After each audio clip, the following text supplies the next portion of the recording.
with the questions I've been getting over the past months as I have been writing. What happened yesterday was no different. After reading one of my stories, my friend Steve responded with an email.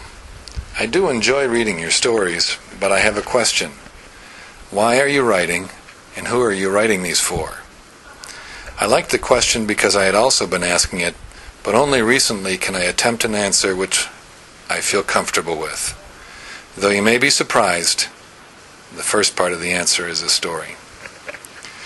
When Rachel was a newer member of our church, she had a chance to share her story with some of the kids at church.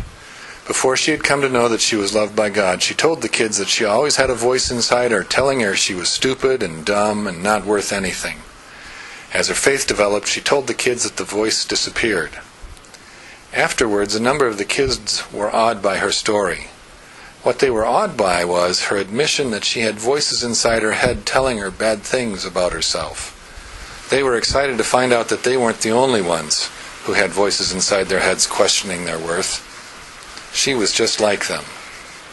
Rachel's gift was not only her story of faith, but also the normalizing of something they thought only happened to them. The stories I write are also about normalizing. So often we keep what we think and feel inside, believing that if we share who we really are and what we really think, we will be rejected for being weird or abnormal. We feel like we're the only one. Our fear is that if we share, we'll get rejected and be even more isolated. So I write stories with the hope that you might read one that touches you in some way that you find that you are not the only one. I must admit there is a part of me that would like to have something that has only happened to me so that I could be unique and different from everyone. Unfortunately, or likely fortunately, I really doubt that is so. There's nothing new under the sun often gives me comfort. And in sharing these stories, maybe I can help create a little more connection. Isolation is not the way we were created to be, yet isolation is happening more and more. Emails, though efficient, keep us from being face-to-face.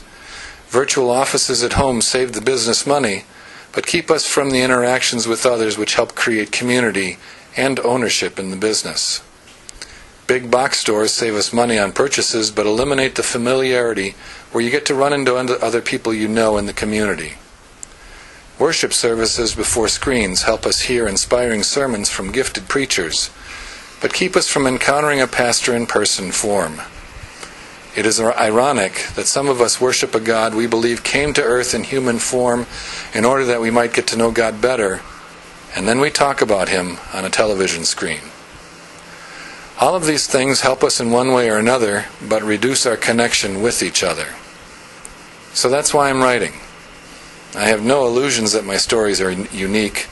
In fact, in some ways, that almost kept me from writing them, because I didn't believe I had anything unique to offer. It's not about uniqueness, though. It's about how we are the same.